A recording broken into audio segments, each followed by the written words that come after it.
Hello and welcome as you join me today in a thought-provoking quest for answers to the question, does creation testify to God's divine strength, or does it invite us to wrestle in darkness with deeper mysteries of purpose, design, pain, and suffering? If you are struggling to find joy, meaning, and purpose of life, come along with me in my channel today into Job chapter 38 verses 4 to 7. There, we will begin to witness the all-powerful and almighty God testifying of his works, challenging Job with questions that reveal his power and sovereignty over all that he created. In the previous video, we started by looking into Job chapter 38, and from verses 1 to 3, we saw how Job had a divine encounter that transcends human wisdom, understanding, and reasoning with God. Today we are continuing with the same chapter 38, verses 4 to 7, where the Lord still addresses Job directly from a whirlwind or a storm. In these verses, God challenges Job's understanding by inquiring about his presence during laying of the earth's foundations. Here, God uses imagery to describe the foundations, architectural measurements, and cornerstones, and not forgetting the joy it brought to the angels. He asks Job concerning the morning stars to refer to angels witnessing this event. This section explains mankind's absence from the events happening at the beginning of God creating the natural world. This highlights limitations in our experience, knowledge, wisdom, and understanding as humans on many of God's designs and intentions. But to begin, verses 4 to 7, God asks, and I quote, "Where were you when I laid the earth's foundation? Tell me if you understand. Who marked off its dimensions? Surely you know. Who stretched a measuring line across it? On what were its footings set, or who laid its cornerstone, while the morning stars sang together and all the angels shouted for joy?" End of quote. These are 4 additional questions to Job, but are for us today. In this series on creation, we have extensively covered Genesis 1 and 2, and you can check out those videos. But in Job 38 from verse 4, God himself is taking us back to the period before the beginning.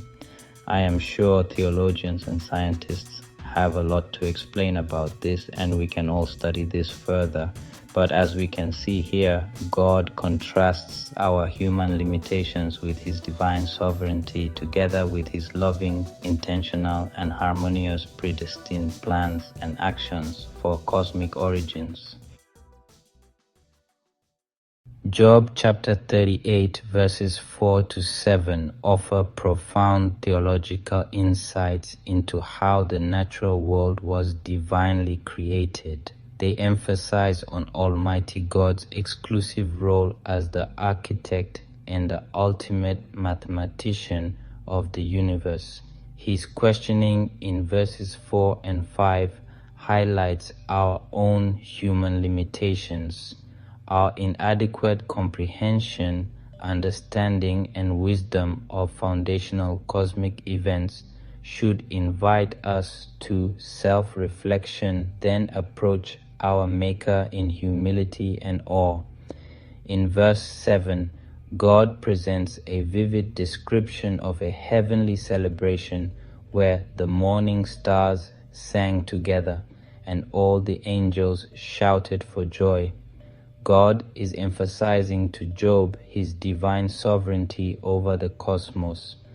God explains to Job about the pre-existence of angels as created beings who antedate humanity. He shows us how his angels actively participated in witnessing the earth's foundational establishment, and how in harmony they actively engaged in unified joyous praise song to praise the Almighty God. Because this predates us and time, of course, I wonder how long the praise lasted. I think it started then and it will go on forever and ever. The angels, who of course God created earlier on before this event, are portrayed not as passive observers but as who are witnesses who are waiting in expectation. They are actively responding to the Almighty God's divine craftsmanship. They all at once break into the greatest symphony that has ever sang, singing joyously and celebrating the Lord as He laid the earth's foundation. God shows us how the angels from the beginning are serving in His heavenly realms and actively participating in His cosmic events as He instructs them.